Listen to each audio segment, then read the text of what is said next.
Pessoal, hoje eu, Lucas Coelho, e meu colega de doutorado Gabriel Donato, vamos falar um pouco para vocês sobre semeadoras. Para adiantar então um pouco o que vai ser discutido nessa aula de hoje, nós vamos falar um pouco sobre a semeadora em si, todos os seus componentes mecânicos e quais são as opções de rolagem que nós temos em cada um deles, bem como também discutiremos algumas diferenças entre o sistema de distribuição mecânico e também o sistema de distribuição pneumático. Vamos começar então, pessoal, falando do começo da semeadora para trás.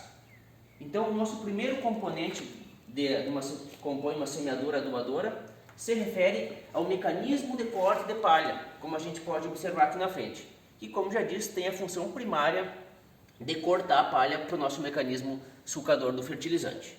Aqui então nós temos um disco ondulado com 12 ondas, e aqui na frente a gente separou mais 3 modelos para nós dar uma olhada e também uma discutida em cada um deles. Aqui então nós temos um disco de 8 ondas, aqui um disco turbo, que o pessoal chama para fora, que talvez seja um dos mecanismos mais utilizados, que é composto por 24 ondas, e um disco liso. Bom, o que implica a utilização de cada um desses discos? Como vocês podem observar, quando a gente passa do disco de 8 ondas para o disco de 24 ondas, primeiro que nesse disco aqui nós temos uma maior área superficial para corte de palha. Ou seja, quanto maior o nosso volume de palha, por exemplo, se eu vou plantar no planalto, eu tenho 8, 9, 10 toneladas de palha.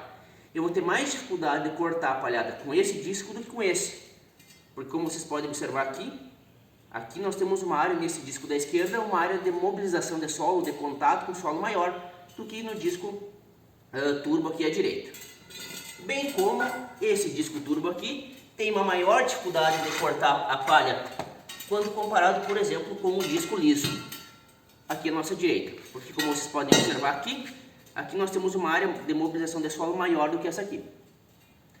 Para vocês terem uma ideia, pessoal, quando a gente passa a semeadora no chão, aqui nós temos uma faixa de mobilização de até 9 centímetros de largura.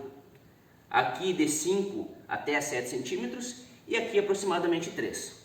Ou seja, daqui para cá nós perdemos a capacidade de corte de palha.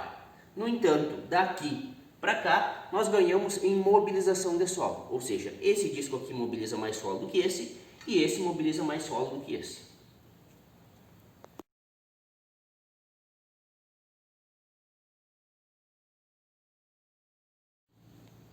Bom, começamos então, dentre os mecanismos sulcadores responsáveis pela deposição do fertilizante, vamos começar falando um pouco sobre o disco duplo desencontrado. Esse aqui talvez seja um dos mecanismos mais utilizados, pois possibilita uma maior velocidade em muitos casos da semeadura e também uma menor exigência de potência do trator e consequentemente também há uma redução no consumo de combustível. No entanto, quando a gente olha aqui nessa linha que está marcada aqui embaixo, aqui a gente tentou representar a média com que esse mecanismo trabalha de profundidade, que varia entre 7, 8 até 9 centímetros de profundidade. Ou seja, em muitas áreas ou em grande parte das áreas, esse tipo de mecanismo aqui não vai nos auxiliar na melhoria da estrutura física do solo em profundidade, visto que tanto a compactação ocasionada por bovinos, que normalmente está um pouco mais superficial, mas principalmente a compactação ocasionada por máquinas, ela ocorre um pouco mais profunda, né? Aqui na nossa área experimental, por exemplo, ela varia entre 10 e 20, 22 centímetros de profundidade. Ou seja, aqui nós não teríamos nenhum tipo de alívio nos problemas de ordem física do solo. Quando nós passamos por esse outro mecanismo, que também é um mecanismo bastante utilizado pelos produtores, que é o disco turbo, nós temos uma melhoria um pouco na atuação em profundidade. Aqui ela está sinalizada até a profundidade que ela tem trabalhado mais ou menos, até cerca de 11, 12 centímetros. No entanto, o benefício que ela traz também é pequeno, visto que ela não consegue romper a maior parte dessa camada compactada. Bom, então o que nós temos de opção ao mecanismo de disco duplo e ao disco turbo para tentar, na mesma operação da semeadura, tentar melhorar a parte da estrutura física do solo, principalmente em termos de resistência à penetração e também de fluxo de água. Aqui na semeadora, então, a gente está com a haste sulcadora na deposição do fertilizante E para que a gente consiga obter as melhores respostas que ela pode nos dar, nós necessitamos de uma coisa muito importante a campo, que é determinar as características da nossa camada compactada. Quando eu falo características, principalmente então a profundidade que ela começa e também a espessura, pois esses dois parâmetros vão determinar em que profundidade nós vamos precisar atuar com a haste sulcadora. Aqui então nós marcamos a nossa haste, duas linhas tracejadas em branco. Essa primeira linha representa 13 centímetros de profundidade e essa segunda linha representa 23 centímetros de profundidade.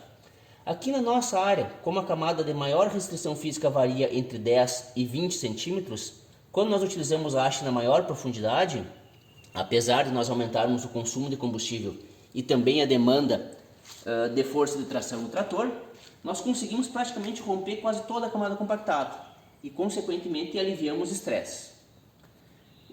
Em termos de resultado, quando nós passamos da haste sulcadora 13 cm para a haste sulcadora 23, nós ganhamos quase um saco de soja por centímetro de aprofundamento da haste sulcadora. Outro ponto importante da haste sulcadora, pessoal, é em relação à deposição do fertilizante, pois ele vai depositar o fertilizante em uma maior profundidade, quando comparado, por exemplo, ao disco duplo e também ao disco turbo, visto que nesses dois mecanismos nós vamos ter uma proximidade muito grande entre o fertilizante e a semente, e como consequência nós podemos ter problemas maiores com relação à salinidade, principalmente no disco duplo. No entanto, a haste sulcadora não é só vantagens, né? Muitos produtores não gostam de usar ela, primeiro porque aumenta bastante o consumo de CV do trator, mas também porque, como ela mobiliza um grande volume de solo em função da profundidade, ela deixa uma condição de deposição de semente muito ruim. Então nós temos que tomar algumas atitudes para tentar melhorar a qualidade de distribuição de sementes quando nós utilizamos a haste sulcadora.